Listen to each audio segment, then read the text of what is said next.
Nabi ketika naik ke langit itu kan intinya menerima salat. Menerima salat dan langsung berhadapan. Ini. Nah, yang jadi persoalan di sini, kenapa tidak langsung naik ke langit? Diminta untuk percaya apa yang tidak pernah kita lihat. Perlahan-perlahan ke depan nanti kami akan buktikan bahwa ayat kami ini benar. Itu isi perut binatang yang sudah disembelih itu, khususnya dinaikkan ke kepalanya Nabi. Kenapa tidak langsung naik ke langit? Ya, kenapa ke Masjidil Aqsa dulu baru naik ke langit? Kan diperdebatkan ulama, apakah Nabi salat jamaah dengan nabi-nabi lain sebelum berangkat naik ataukah setelah? Salat apa yang pertama dilakukan Nabi setelah Isra Mi'raj? Ya, iya. Penasaran tentang itu.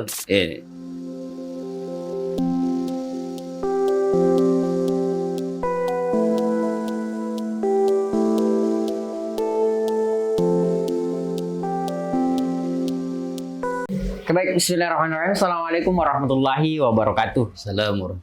Selamat pagi dan salam wahai sahabat Al-Hikmah. Kembali lagi di podcast Al-Hikmah. Hari ini kita akan berdiskusi dengan salah satu tokoh agama di Kabupaten Pangkep, yaitu Bapak Dr. Haji Muhammad Mahrus Amri LCMA. Dia itu rektor dari salah satu kampus di Kabupaten Pangkajene dan Kepulauan, STAI DDI Pangkep. Hari ini kita akan membahas tentang Isra Mi'raj Ustadz. Sebelumnya Ustadz, selamat datang di Al-Hikmah sendiri Ustadz. Jadi ini Ustadz, hari ini ada beberapa pertanyaan yang ingin saya tanyakan Ustadz dari titipan dari sahabat-sahabat Al-Hikmah Ustadz tentang Isra Mi'raj itu sendiri Ustadz. Apa sih Ustadz maknanya ini Isra Mi'raj sehingga dia menjadi salah satu peristiwa yang besar untuk Islam itu sendiri, Ustaz? Isra itu kan sebenarnya berjalan pada malam hari. Itu berasal dari kata-kata asra. Artinya asra itu bukan Nabi yang berjalan tapi diperjalankan. Nah, tentunya kita tahu ayat ini kan didahului dengan subhanallah. Artinya Allah yang menjalankan. Secara logika manusia memang tidak bisa dicapai. Tapi kalau Allah yang menghendaki itu segala pun bisa. Makanya dulu kan tidak diterima logika manusia orang kafir. Hanya keimanan yang terima. Karena memang Tuhan yang memperjalankan itu pada malam hari. Kemudian Mi'raj itu kan ke atas, jalan ke atas. Jadi Isra Mi'raj perjalanan malam yang dari Masjidil Haram ke Masjidil Aqsa, kemudian Mi'raj naik ke atas ketemu dengan Tuhan di Sidratul Muntaha. Itu sebenarnya perbedaannya Isra dan Mi'raj. Jadi Isra itu dari perjalanan ke Mekah menuju Masjidil Aqsa. Ya, kan itu dalam ayat subhanallazi asra. Bi'abdihi lailan minal masjidil haram. Dari Masjidil Haram ke Masjidil Aqsa. Kemudian naik ke... Ya, ayatnya tentang Mi'raj lain lagi. Kalau di dalam hadis-hadis yang kita temukan, sebenarnya Rasulullah beberapa kali di-Mi'rajkan. Berapa kali. Cuma ini dianggap peristiwa besar Mi'raj. Karena riwayat lain Mi'raj Nabi itu seakan-akan isyaratnya dalam mimpi. Tapi kalau Mi'raj ini yang bersama dengan Isra, itu betul-betul dialami langsung, bukan mimpi. Makanya disebut peristiwa besar mungkin di situ. Meskipun dulu Ustaz, di zaman Quraisy banyak yang meragukan itu Ustaz. Iya, karena logika manusianya dipakai. Iya. Padahal sebenarnya kan Asra Allah yang memperjalankan. Allah yang memperjalankan Rasulullah. Makanya kan Abu Bakar disebut tidak ada yang bisa banding keimanannya Abu Bakar. Ini. Nah, ketika ditanya bahwa kamu percaya bahwa Muhammad dari Masjidil Haram ke Masjidil Aqsa tadi malam, Abu Bakar kan menjawab, lebih dari itu saya percaya. Karena keimanan yang berbicara. Begitu hebatnya keimanan dari sosok sahabat Rasulullah SAW. Kan perjuangan pertama Nabi di Mekah itu dalam mengembangkan, menyebarkan agama Allah. Itu kan yang pertama, bagaimana menanamkan keimanan. Dan itu sulit. Karena seakan-akan contoh umpama kita ini diminta untuk percaya apa yang tidak pernah kita lihat. Itu kan sulit. Iya. Ini Sulit. sulit. Maka ini menanamkan ini yang sulit. Iya. Yang sangat sulit sih. Ya, Kalau bukan landasan keimanan kayaknya sangat sulit. Sulit. Tapi itu yang menjadikan keimanan itu lebih meningkat lagi, Ustaz. Jadi ketika meyakini hal-hal yang seperti itu, Ustaz. Nah, keimanan itu diperkuat jika itu sudah masuk logika. Iya. Makanya kan dalam Quran itu Allah mengatakan sanurihim ayatina, perlahan-perlahan ke depan nanti kami akan buktikan bahwa ayat kami ini benar.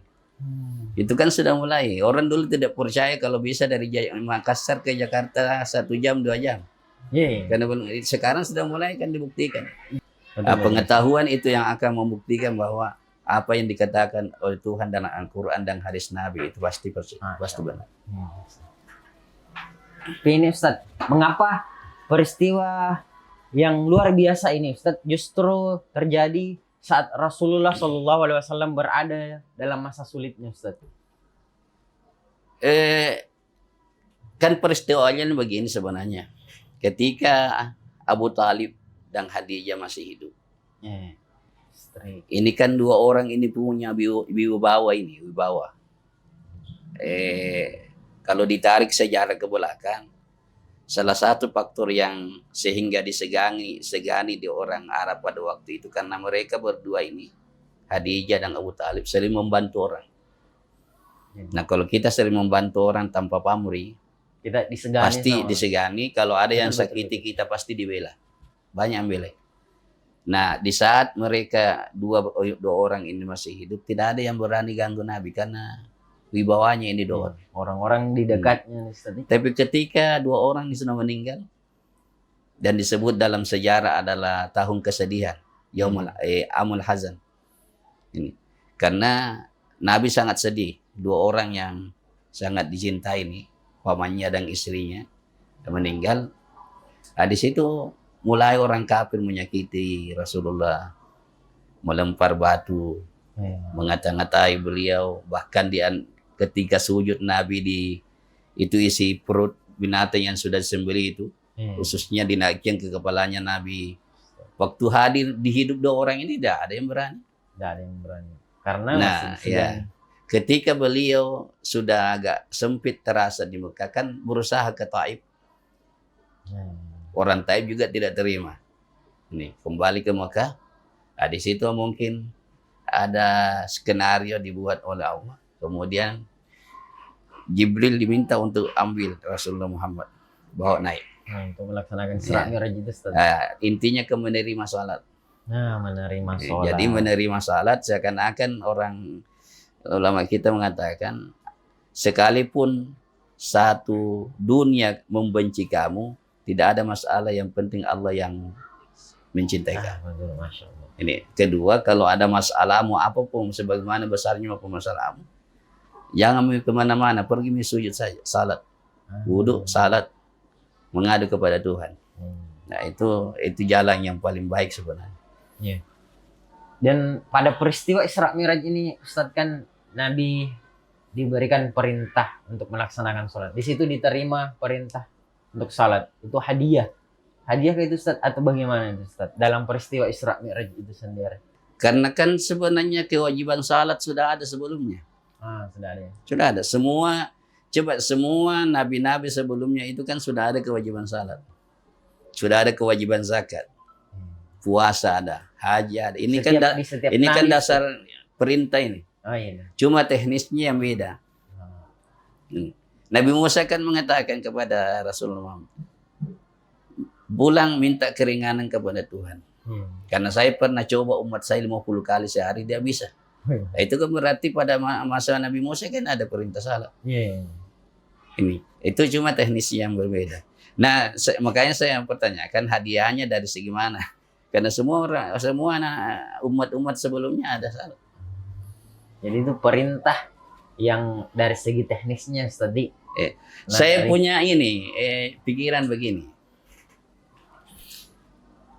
Di dalam konsep tauhid itu ada yang namanya al-bidah. Ya. Al-bidah itu sesuatu yang baru diketahui ketika sudah terjadi. Itu al-bidah. Jadi baru diketahui ketika sudah terjadi. Jadi sebelum terjadi tidak tahu. Dan itu mustahil bagi Allah. Kan Allah tahu yang akan terjadi. Betul. Ya tak? Nah, coba. Yang pertama diberikan oleh Allah kepada Nabi. Kan 50 kali. Iya, 50 kali. Kemudian turun ketemu Nabi Musa, minta untuk dikurangi. Minta keringanan. Berapa kali Rasulullah pulang balik itu? Sampai 5 salat. Itu pun Nabi Musa mengatakan, minta lagi karena masih susah. Nah, Nabi mengatakan, saya sudah malu. Ya. Nah, pertanyaannya, apakah Allah tidak tahu bahwa 5 ji terakhir ini yang dikasih? Oh, iya. Kan pasti tahu. Iya. Nah, pertanyaannya, betul. kenapa Allah tidak langsung kasih 5 saja? Iya, betul. Kenapa itu, Ustaz? Pikiran saya itu menandakan bahwa ini sebenarnya Allah mau menampakkan bahwa saya tidak mau mempersulit. Saya tidak mau menyusahkan kalian dengan perintah agama. Jadi konsepnya itu semua perintah Allah itu sebenarnya tidak ada yang susah. Makanya la yukallifullahu nafsan illa wus'aha. Kalaupun ada yang susah, kan ada teori dalam fikih bahwa ada jalan keluar. Ya. Al-masyaqqat tajlibu taysir. Segala kesulitan itu pasti ada kemudahan. Kan begitu jalurnya. Jadi sebenarnya kalau dikatakan hadiah ya mungkin dari 50 ke 5 itu mungkin sisi hadiahnya. Sisi hadiah. Tapi kan sebenarnya Allah sudah tahu bahwa 5 yang bisa. Betul. Kemudian Ustaz, ini Isra Mi'raj ini terjadi hanya dalam satu malam tadi. Ya. Terjadi hanya dalam satu malam. Bukan satu malam tapi sebahagian dari malam. Sebagian dari malam. Ustaz. Malam kan itu mulai dari tenggelam matahari. Oh iya. Sampai terbit fajar. Kan begitu. Dalam perjalanan yang sesingkat itu, Ustaz, kalau mau digambarkan itu, Ustaz, mungkin bisa gambarkan itu bagaimana perjalanan yang dilakukan oleh Nabi itu, Ustaz. Kalau secara ringkas sebenarnya, kan dalam kisah bukunya umpama As-Suyuti itu Ad-Didar tentang Mi'raj, itu kan mulai banyak sekali tambahan dari hadis lain. Sekalipun disebut ada beberapa ulama hadis mengatakan ada yang palsu, ada yang dhaif. Yang jelasnya secara ringkasnya ini Nabi diperjalankan dari Mekah, dari Masjidil Haram ke Masjidil Aqsa. Kemudian naik ke Sidratul Muntaha melewati langit-langit 7 itu. Setiap langit ada nabinya. Ini. Kemudian ketemu dengan Tuhan. Kemudian kembali, itu kan ringkasnya sebenarnya. Ini tambahan-tambahan yang lain, ketemu dengan diperlihatkan dengan dipanggil oleh iblis. Ada wanita yang tua yang memanggil beliau dengan digambarkan bahwa itu dunia. Melihat orang disiksa, melihat itu kan ada yang mengatakan itu tambahan dari hadis lain. Bahkan peristiwa Mi'raj yang lain. Ini. Yang jelasnya ini Nabi ketika naik ke langit itu kan intinya menerima salat. Menerima salat dan langsung berhadapan. Ini. Nah, yang jadi persoalan di sini, kenapa tidak langsung naik ke langit? Ya, kenapa ke Masjidil Aqsa dulu baru naik ke langit? Nah, di Masjidil Aqsa itu dikenal daerah Palestina itu. Dikenal kota Nabi. Banyak Nabi. Makanya kan kiblat pertama Nabi ketika salat itu kan ke Masjidil Aqsa. Ya, ini. saya sempat berpikir itu kenapa pertama kiblatnya Nabi ke Masjid Al-Aqsa. Apalagi yang banyak diceritakan di hadis itu bahwa ketika Nabi masuk di Madinah dan baru pulang itu kiblatnya di Masjid Al-Aqsa. Kan tidak disinggung sebelumnya, sebelum masuk ke Madinah waktu di Mekah. Itu berdebatkan ulama kalau ketika di Mekah. Yang jelasnya hadisnya itu ketika Nabi masuk di Madinah. Nah di Madinah itu kan bukan hanya Islam. Ya, banyak. Yahudi ada. Ada Yahudi. Nasara banyak. Nah itu seakan-akan sebenarnya kalau saya, Tuhan itu mau memberikan informasi kepada agama yang lain. Bahwa sebenarnya yang dibawa Nabi Muhammad ini sama aja sebelumnya. Kiblatnya sama. Kan ini ya. Jangan sampai Nabi Muhammad langsung masuk ke Madinah, kiblatnya lain, pasti orang mengatakan, agama lain ini. Kan begitu ya? Supaya mudah diterima. Tapi sekalipun dalam hati Rasulullah itu mencintai untuk menghadap kiblat, Masjid Ka'bah. Nah, nanti setelah 16 bulan, ini kondisi sudah agak lama lah. Kebaikan Nabi sudah diketahui oleh orang Yahudi bahwa ini betul-betul sesuai dengan kitab suci mereka. Dari situ berubah kiblat. Kemudian di ayat itu kan mengatakan ini hanya untuk menguji keimanan. Apakah mau ikut berubah kiblatnya atau tidak? Kalau berubah berarti betul-betul mengikut kepada agamanya Muhammad. Kalau tidak berarti tidak mengikut. Tidak mengimani. Ya tidak. Nah ketika sampai ke Palestina itu kan artinya kiblatnya di sana pertama awalnya. Nah ketika pas sampai di Palestina itu menandakan sebenarnya agama Rasulullah ini sama yang sebelumnya. Buktinya karena ketika diperdebatkan ulama, apakah Nabi salat jamaah dengan nabi-nabi lain sebelum berangkat naik ataukah setelah dari atas? Nah, itu diperdebatkan juga. Iya. Nah, Nabi mengimani tadi jadi imam. Iya, jadi imam. Masalahnya ini sebelum berangkat, yang terkenalkan sebelum berangkat naik. Ini sementara ada juga yang berpendapat nanti dari atas. Dari atas baru sholat berjamaah. Kalau saya lebih memilih yang dari atas. Kenapa kira-kira? Karena coba itu kan ketika naik ke langit kan minta izin dulu. Ketemu dengan Nabi Adam. Sebelumnya kan Nabi Adam bertanya kepada Jibril, Mama, siapa bersamamu? Ini berarti Nabi Adam tidak tahu wajahnya Rasulullah. Oh iya. Entah? Jadi ini Muhammad bersama saya. Andai kata dia sudah tahu wajahnya, langsung bilang, ahlan wa sahlan. Kan andai kata jamaah bersama sebelum berangkat naik, pasti sudah ketahuan bahwa ini begini wajahnya Muhammad. Betul. Ini, nanti kalau saya setelah dari atas, baru ini Muhammad majukan jadi imam. Yang begitu logikanya. Iya, betul Ustaz. Ini, itu menampakkan juga bahwa sebenarnya agama yang dibawa Muhammad Rasulullah sama aja dengan agama. Itu melanjutkan agama. Kalau pernah belajar usul fikih, dalam pembahasan usul fikih itu kan ada namanya syar'u man qablana. Syariat sebelum kita. Pernah? Syariat sebelum kita. Pernah dengar sih. Tapi kan tidak dikatakan agama sebelum kita. Tapi syariat. Syariat sebelum kita. Artinya satu aja agama sebenarnya syariatnya yang beda-beda. Itu. Makanya ketika syariat Nabi Musa umpama tidak bisa diterapkan pada masa Rasulullah Muhammad, itu dinasah, dihapus.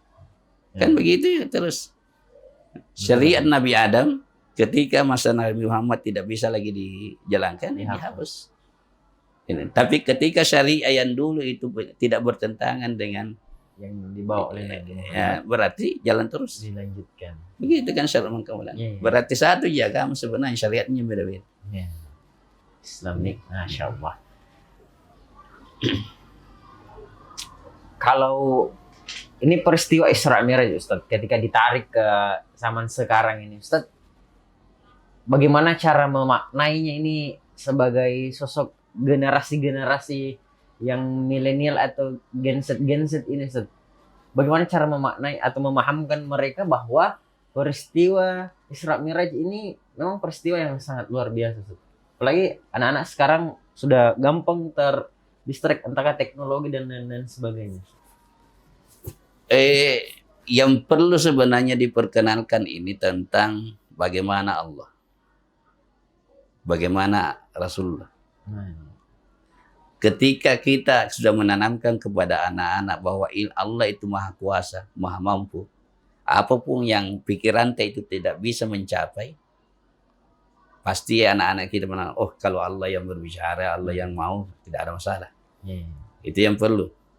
Ini makanya kan orang yang dulu kan keimanannya sahabat-sahabat Nabi begitu. Jadi kalau Allah sudah berbicara, sami'na wa ta'ana, tidak ada lagi, walaupun tidak masuk logika. Itu yang perlu tangan. Yang kedua kan sejak kita masih kecil waktu SD sudah ditanamkan sifat wajibnya Rasul umpama. Salah satunya kan dari sifat wajib 4 yang wajib dimiliki Nabi itu kan 4 itu. Salah satunya as-sidqu. As-sidqu itu kan jujur, tidak pernah bohong. Ini. Nah kalau ini kita tanamkan berarti kalaupun ada hadis Nabi yang disampaikan kepada anak-anak atau ke ayat Al-Quran disampaikan, pasti dia mengatakan, betulkah ini dari Nabi? Kalau dari Nabi berarti tidak bohong. Itu yang perlu ditanamkan semuanya. Karena secara logika tidak masuk. Jadi keimanan dulu yang perlu. Keimanan yang paling itu yang perlu. Itu yang perlu ditanamkan di sana. Apalagi yang masih SD ini. Ya, SD. Sini ada SD, SMP dan SMA. Kalau sudah naik ke SMA kan sudah bisa berlogika. Udah, ya, pemahamannya juga di dalam. Itu yang ditanamkan oleh Rasulullah pertama. Keimanan tuh. Keimanan dulu Ustaz. Kemudian Ustaz, ini apa sih yang bisa dilakukan oleh seorang siswa Ustaz setelah mengikuti peringatan Isra Mi'raj itu Ustaz? Soalnya begini Ustaz, identik peringatan Isra Mi'raj itu Ustaz kan ada Maulid, kemudian ada Isra Mi'raj Ustaz. Beda peringatannya Ustaz biasanya. Kalau identik Maulid biasanya itu dia telur Ustaz. Kan makan telur apa dan lain-lain. Kalau di bagian kita di sini Ustaz, atau bagian Sulawesi misalkan, kalau di Isra Mi'raj itu paling identik dengan kue-kuean Ustaz. Itu makna itu apa sih sebenarnya Ustaz? Kalau ditarik mungkin adakah tidak sejarahnya tentang itu Ustaz? Sebenarnya begini. Contoh. Iya, itu kan awal mula salat Jumat itu. Kan bukan Nabi yang pertama lakukan. Di dalam riwayat itu yang pertama di orang Madinah, As'ad bin Zurara, kemudian komunikasi dengan sahabat Nabi yang dikirim untuk mengajar di Madinah, Mus'ab bin Umair. Nah, mereka melihat bahwa orang Yahudi 1 kali seminggu ada hari Sabtu. Kalau orang Nasrani hari Minggu. Nah, bagus kita kalau ambil hari Jumat. Ini. Nah, awal mulanya itu hanya sekedar salat, tidak ada khutbah. Setelah salat makan-makan. Ini. Nah, mungkin tradisi begitu dulu orang ketika berkumpul bagus dong kalau ada makan-makan atau apa walaupun sekedar kue. Ini. Karena itu memberikan makan juga sebenarnya itu bentuk sedekah. Bentuk sedekah. Nah kan ditanya Rasulullah, ya, ibu saya sudah meninggal, bisakah saya bersedekah atas nama beliau? Ini katanya bisa. Ini. Sedekah apa yang paling abdal? Katanya memberikan minum kepada orang. Memberikan minuman kepada orang. Berarti sama dengan memberikan makan. Nah, jadi kalau orang yang berpikir seperti ini, kemudian ada acara-acara agama begitu, kan orang yang berpikir bahwa ini pahala, ya biasa ada menyumbang peluang pahala di situ. Penyumbang memberikan makan, memberikan minum. Ini. Nah, itu tradisi yang tidak disalahkan dan itu kan terserah mau berpahala atau tidak. Lama tidak bertentangan dengan syariat. Dan dari dulu memang ketika kita berkumpul-kumpul Ya, makan. makan itu Makan. dari dulu dan itu tradisi yang tidak Iya. tidak artinya tidak dilarang oleh agama. Memang paling afdol Ustaz kalau kumpul-kumpul itu ada makan-makan Iya, ya. Ustaz. Karena itu kan umpama apalagi kalau diceramai kan. Wah, Ceramai itu kan makanannya rohani. iya. Kan perlu juga jasmani diberikan Wah, makan. cocok itu Ustaz. Tidak hanya rohani saja ini yang Iya kan? jasmani. Kan memang Jasmani. perintah agama itu kulu washrabu. Iya. Wala tusrifu, tapi jangan kelewatan. Ya, betul-betul Ustaz. Gitu. Ini juga Ustaz.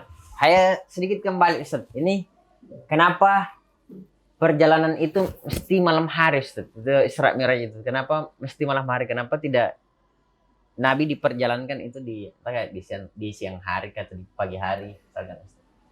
Atau Yang- ada makna tersendiri dari situ? Yang pertama ini kan sebenarnya untuk menguji keimanan. Jadi sesuatu yang tidak dilihat. Kalau siang kan banyak yang lihat. Iya. Itu? Paham. Jadi kalau datang dari ketika sudah pagi dikumpulkan, kemudian apakah kalian yakin kalau saya memberitakan bahwa ada pasukan dari belakang bukit menyerang kita? Katanya saya percaya. Kemudian apakah kalian percaya kalau saya dari Masjid Al-Aqsa dari mana? Situ mulai kan tidak mungkin. Iya. Kan Nabi kan tidak pernah bohongin. Ya, Nah betul, ini antara Nabi ini tidak pernah bohong dan peristiwa tidak masuk akal. betul. Ya. Itu yang dihadapkan. Jadi itu menguji keimanan. Yang kedua, saya kadang memikirkan itu malam itu kan identik dengan sunyi, Iya. sunyi. Apalagi dulu kan tidak ada televisi, tidak ada Ya. HP, orang sudah isya itu sudah sunyi sekali. Sunyi. Ya, di kampung-kampung begitu kan. Ya, betul. Iya. Nah kemudian esensinya umpama Isra Mi'raj itu kan salat, menerima salat. Ya, sholat. Nah saya kadang berpikir kalau mau munajat kepada Allah dalam salat itu kan lebih abdal pada malam hari, sunyi, di dalam kesunyian. Itulah makanya tahajud banyak pahalanya karena Sunyi. keadaan yang sunyi. Ya, betul. Nah itu dari segi anunya. Dari segi keimanan, dari Iya. segi anunya tadi. Ya. Kemudian Ustadz ini kan Nabi itu dalam perjalanan Isra Mi'raj itu menerima perintah sholat itu Ustadz. Apakah setelah Nabi turun itu Ustadz, setelah berkumpul orang-orang di situ Ustadz, Nabi menyampaikan bahwa saya tadi malam hijrah ini Ustadz, dan Abu Bakar membenarkan itu, apakah di situ langsung disampaikan bahwa saya menerima perintah ini, maka laksanakan ini Ustaz? Belum. Perintah sholat. Belum Ustaz. Kan awalnya dulu percaya atau tidak? Ya, tak? Makanya dipertanyakan dalam penjelasan hadis itu tentang Isra Mi'raj. Salat apa yang pertama dilakukan Nabi setelah Isra Mi'raj? Iya. Penasaran tentang itu. Jawabannya yang paling masyhur itu bukan subuh. Padahal beliau kan datang tiba sebelum subuh. Iya. Ini jawabannya itu duhur. Berarti siangnya Ustaz. Isian. Karena beliau kan belum tahu bagaimana salat kan perintahnya bagaimana. Waktunya kapan. Gitu. Nah, nanti setelah datang Jibril menuntun bahwa datang Jibril salat duhur awalnya di ketika tergelincir matahari. Ini. Kemudian salat asar turun lagi Jibril ketika bayangan sudah sama. Nah, begitu juga maghrib. Dan selanjutnya yang kita tahu itu awal waktu. Hari kedua Jibril turun salat duhur, nanti mau masuk waktu asar itu. Bayangan mau sama. Hari kedua kemudian asarnya sebelum terbenam matahari. Begitu. Nah, ini Jibril menerangkan ini adalah waktu salat. Nah, di sini makanya dalam konsep usul fikih itu dengan peristiwa ini keluar kaidahnya itu takhirul bayan la yajuz. Menunda penjelasan apalagi penjelasan agama ketika dibutuhkan itu tidak boleh ditunda. Ya, kalau ada orang bertanya masalah bagaimana salat, kemudian dia sudah wajib salat tidak bisa ditunda. Wajib dijelaskan salat itu begini, salat begini. Yang tidak bisa menyembunyikan kemana. Jadi kalau ada ustaz diminta jelaskan kemudian dia tahu dan tidak dijelaskan dan orang itu butuh, dosa itu sebenarnya. Dosa Ustaz. Iya, tumuna mangsa Allah menyembunyikan apa yang ditumpahkan. Kan dalam Quran itu ada. Iya. Iya. Kalau Nabi bilang itu, cari sendiri. Cari sendiri. Kalau tidak tahu ya mungkin bisa dimaklumi. Iya ya, kalau tidak tahu. Ya, tapi kalau tahu, Ya, betul. ya, Apalagi itu kan pahala jariah juga Ustaz. iya, sehat salah jari. Nah, itu kadang juga orang tidak tahu itu. Iya. Salah jari. Kan biasa, maaf, itu kan biasa ada orang yang materinya dulu, dunianya. Ya. Tapi tidak berpikir bahwa ini kewajiban sebenarnya menyampaikan. Betul. Artinya sampaikanlah kewajibanmu, tunaikan kewajibanmu. Masalah duniamu itu serahkan kepada Tuhan. Kalau orang yang panggil kamu mau kasih sesuatu, silakan, itu serikat. Tapi kalau tidak mau, ya sabar saja. Ya. Karena itu kan yang Allah, yang gerakkan itu kan Allah, hatinya orang gerak. Begitu anunya. Iya. Nah, beda dengan kita tahu sendiri di dunia yang sekarang. Ya. Kalau sekarang mah banyak sekali anunya Ustaz. Kalau misalkan Al-Quran menjelaskan peristiwa Isra Mi'raj ini Ustaz, kalau tafsiran dari Al-Quran itu sendiri Ustaz, bagaimana Ustaz? Kalau tafsirannya peristiwa Isra Mi'raj itu. Isra itu kan dipisah dengan anunya. Dalam Mi'raj itu dalam surat An-Najm. Kalau Isra itu ayat pertama yang sering dibaca, subhanallah asra bi abdihi. Itu kan tidak terlalu terperinci, hanya dikatakan Maha Suci Allah yang memperjalankan hambanya, bukan rasulnya, hambanya. Nih, dari Masjidil Haram ke Masjidil Aqsa. Linuriyahu min ayatina, untuk memperlihatkan ayat-ayat kami. Kan itu tidak disebutkan ayat bagaimana. Tidak spesifik begitu tadi. Makanya inilah sebenarnya yang jadi konsep bahwa sunnah Nabi itu sebenarnya tidak bisa dilepaskan dari Al-Quran. Karena sunnah itu menjelaskan apa yang tidak terperinci dalam Quran. Sedikit sekali dalam Quran yang terperinci.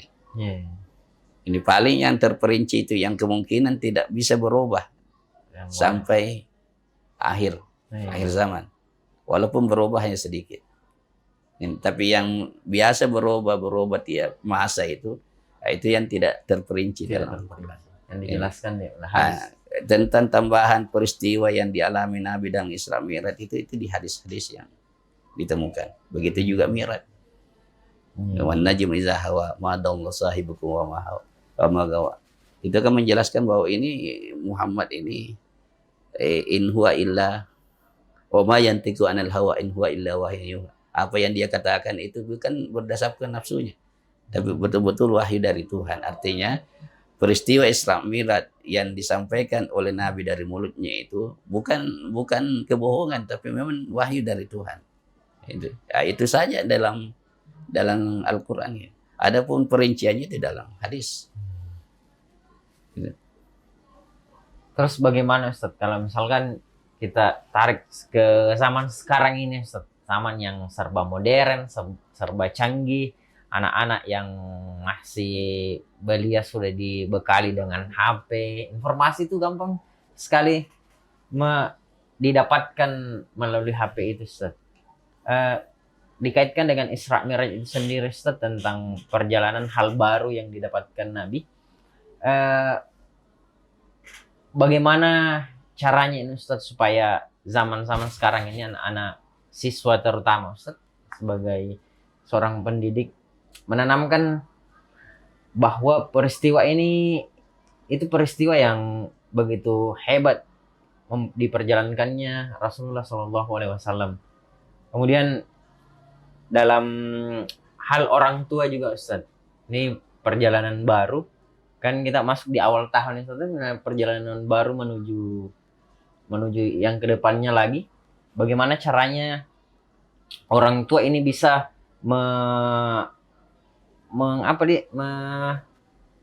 pokoknya mendampingi anaknya ini Ustaz, supaya gangguan-gangguan itu kayak pengaruh-pengaruh yang tidak baik itu bisa dihalau Ustaz. Ya, ini kan sistem pendidikan ini sebenarnya. Iya. Ini sistem pendidikan. Apakah itu peristiwa Isra Mi'raj, kelahiran Nabi, memberikan informasi kepada anak, itu tentunya beda. Memberikan pengertian kepada anak dengan anak yang sudah dewasa, Iya, betul. beda. Kadang anak itu saya lihat nanti dia percaya, kadang kalau dia sudah rasakan atau dia lihat. Iya, betul. Karena ada guru kami dulu itu, dia ceritakan tentang anaknya yang tidak mau sekolah, tidak mau belajar. Iya. Tapi tiba-tiba tidak dimarahi, tidak diapa. Dibawa saja naik motor ke tempat yang kumuh itu. Kemudian maaf ini Iya. ada yang kotor anunya, ada yang ini. Kayaknya. Kemudian bapaknya mengatakan, kamu mau jadi orang seperti itu? Katanya tidak. Kalau kamu tidak sekolah, mungkin bisa kau jadi begitu. Iya, betul. Itu sadar. Ini. Nah, ada sistem pendidikan saya lihat begini. Itu kan pernah Nabi duduk bersama sahabat, kemudian tiba-tiba ada orang yang datang. Izinkan saya berzina ya Rasulullah. Ini. Oh, sahabat mengatakan kurang ajar ini. Sembarang permintaannya kurang ajar. Nabi katakan, datang ke sini.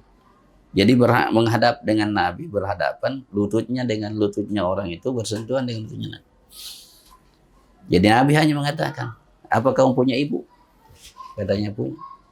Kenapa apa kamu rela kalau ibumu dizinai oleh orang? Katanya tidak. Kamu punya saudari perempuan, kenapa kamu rela kalau saudara perempuan dizinai oleh orang? Katanya tidak. Kenapa kamu lakukan kepada orang sementara kamu tidak mau dilakukan? Nah, kemudian Nabi pegang dadanya itu. Allahumma ghafir zambahu. Ya Allah, ampuni dosanya. Ini. Wa ahsin farjahu, jaga ala kelaminnya. Wa tahhir qalbahu, bersihkan hati. Pertanyaannya dalam dua pendidikan itu, kenapa Nabi memegang dadanya ini orang kemudian berdoa? Padahal kan bisa langsung berdoa Nabi. Betul. Doa itu ketika diucapkan oleh Nabi itu kan ikut nasihatnya di situ. Ini ikut nasihat. Nah, ahli pendidikan mengatakan menasehati orang, apalagi anak sebenarnya, dipegang raganya, jasmaninya, itu beda dinasehati dengan tidak dipegang. Apalagi kalau dimarahi. Kalau diceramai itu coba dielus-elus dulu kepalanya, dirangkul. Tidak bagus begitu. Nah, itu lebih menyentuh. Betul Ustaz. Itu pendidikan Nabi begitu.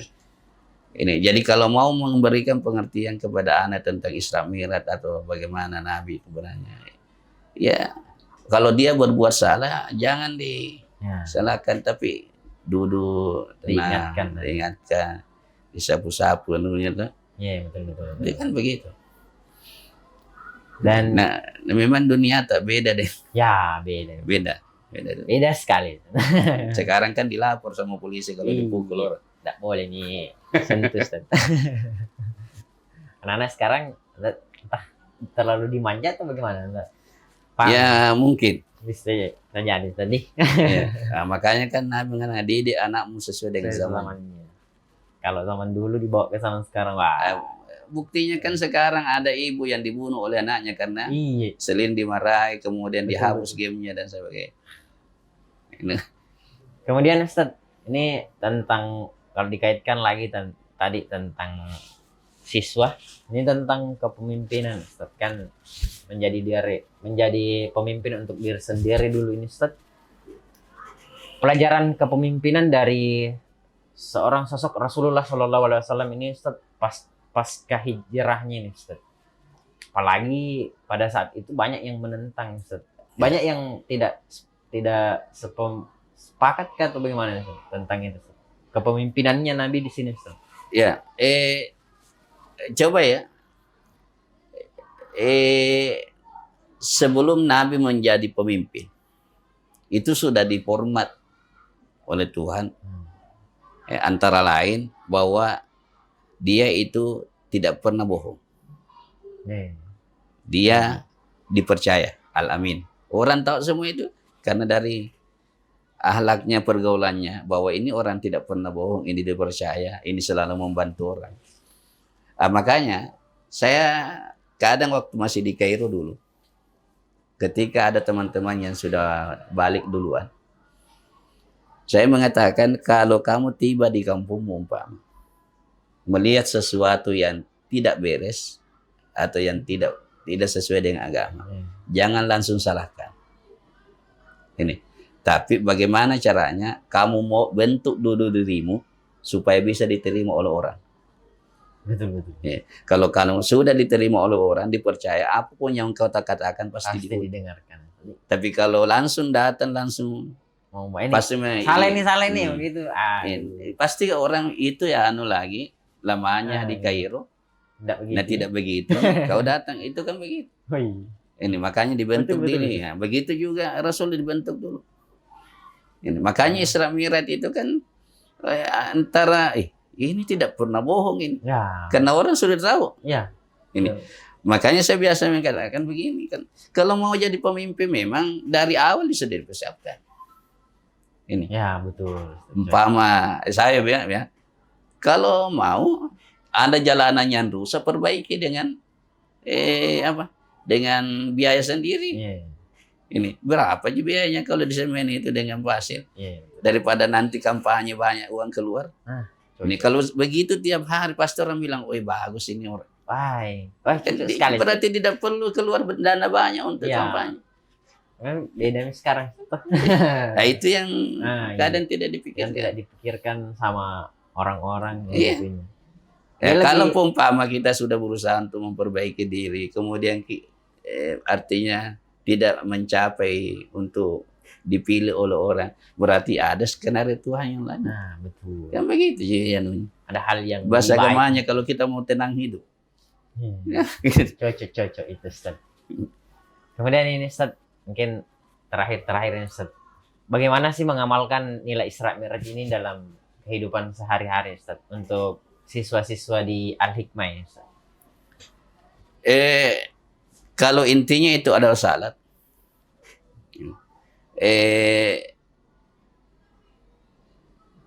Kan memang Nabi mengatakan bahwa perintahkan anakmu salat. Kalau sudah umur 7 tahun. Sekarang 7 tahun kan anak SD ini sudah masuk. Itu artinya memang perintah Tuhan kepada walinya untuk perintahkan anak walinya itu salat. Kan saya biasa mengatakan, kan hadisnya muru auladakum, perintahkan anakmu. Siapa yang disuruh perintahkan anaknya? Orang tuanya. Orang tua. Berarti dosa orang tua kalau tidak perintah anaknya salat. Kan begitu? Ya, nah, ketika orang tua ini menyerahkan anaknya ke sekolah, berarti walinya di sekolah, guru-gurunya, pembinaannya, berarti gurunya dosa kalau tidak menyuruh anak walinya salat. Kan begitu? Betul. Bahkan kan kalau dilanjutkan hadis, kalau 10 tahun disuruh tidak salat, dicambuk. Pada buku. Itu kan makanya heran juga kayak ini orang tua memberikan hak walinya kepada guru.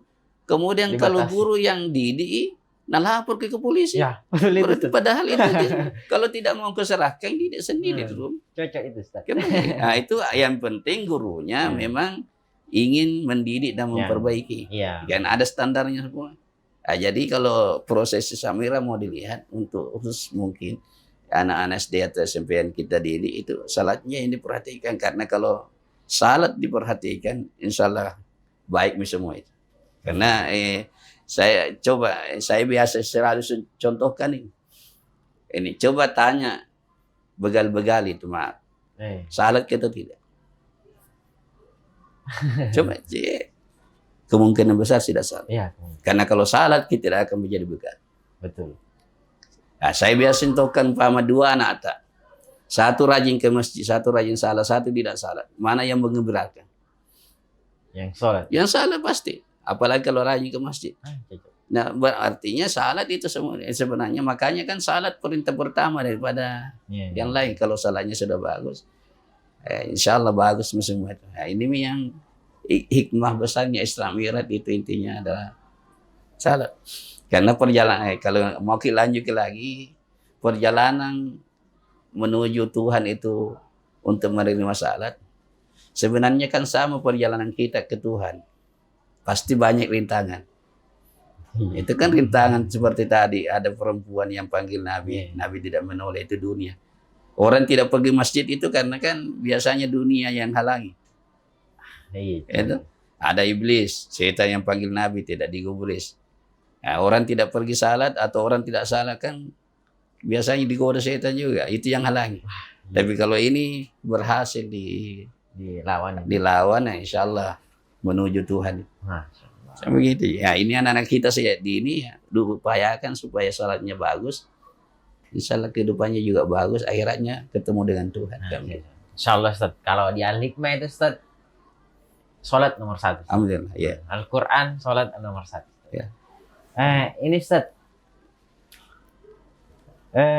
harapan Ustaz, harapan untuk generasi yang sekarang ini Ustaz. Mungkin ada harapan tak, mungkin lebih baik atau apa gitu Ustaz, untuk generasi-generasi yang sekarang yang dikenal dengan Gen Z, Gen Alpha gitu.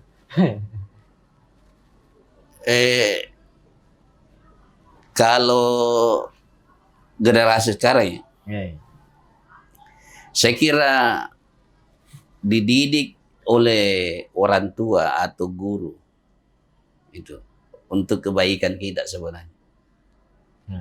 Saya kira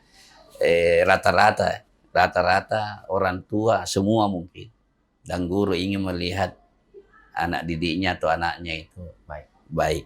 Ini makanya sebagai generasi kalau ada yang disuruhkan oleh guru di sekolah atau orang tua di rumah, walaupun dimarahi oleh orang tua, sebenarnya itu demi kebaikan kita sebenarnya. Ini jadi patuh kepada orang tua dan taat kepada Allah, insya Allah bagus itu kejutan. Gitu. Jadi itu konsepnya sebenarnya. Nah, kita dulu kan dunianya kalau tidak patuh dicambuk, dipukul. Dulu. Nah, ini sekarang. Jadi ada anak saya begini. 4.000 kadang saya mungkin kalau 4.000 dipukul anak kalau tidak salat itu kan logikanya pakai tangan, pakai ini. Tapi kalau zaman sekarang mungkin sudah dianggap memukul itu hukum kira maksudnya hak asasi. Iya, hak asasi. Nah, jadi saya mengatakan mungkin bisa ditafsirkan bahwa pukul hatinya. Artinya pukul hatinya itu sentuh hatinya. Ini.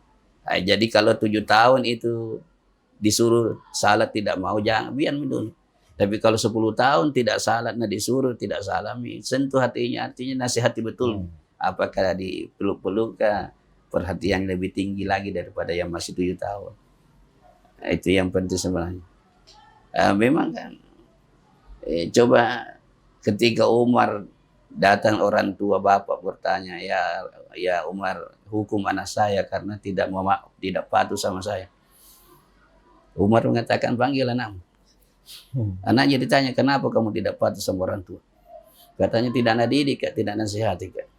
Jadi Umar mengatakan kepada bapaknya, kau bersalah sebelum anakmu bersalah. Berarti ketika bapak atau ibu tidak menasihati anaknya, dianggap bersalah. Sebelum anaknya bersalah. Berarti anak itu hasil didikan kita juga sebenarnya. Dan mungkin Ustaz, karena ini di akhir-akhir, mungkin ada closing statement Ustaz yang memperingati Isra Mi'raj ini Ustaz.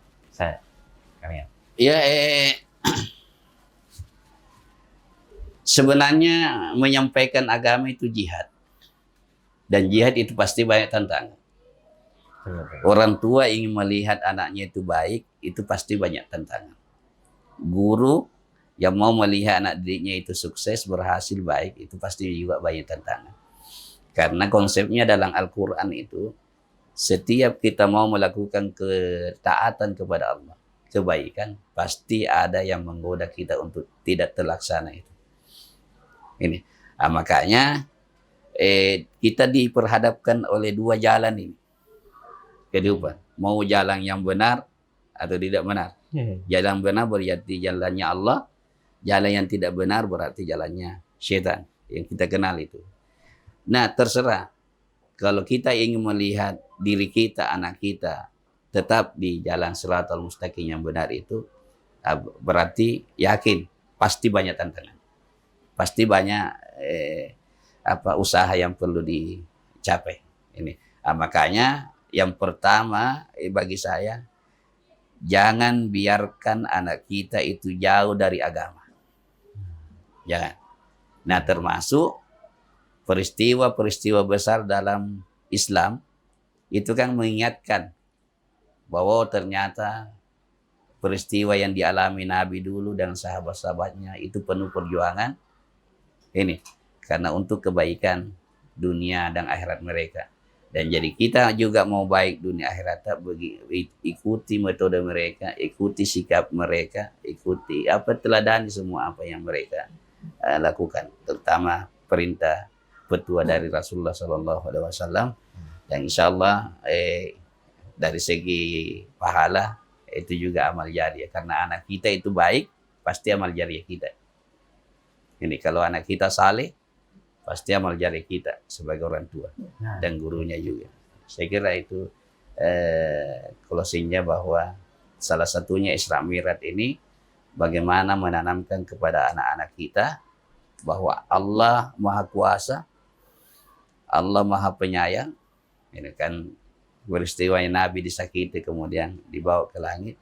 Kemudian apalagi kalau mau ada masalah, jangan jauh-jauh, wudhu, kemudian salat, mengadu kepada Tuhan.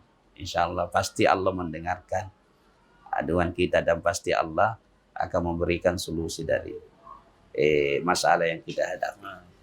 Saya kira itu anunya. Terima kasih Ustadz. Terima kasih atas ilmu yang sangat berharga hari ini Ustadz. Dan sobat Al-Hikmah, sahabat Al-Hikmah, hari ini kita sudah mendengarkan jawaban-jawaban yang sangat luar biasa dari narasumber kita. Dan saya ucapkan sekali lagi Ustadz, terima kasih.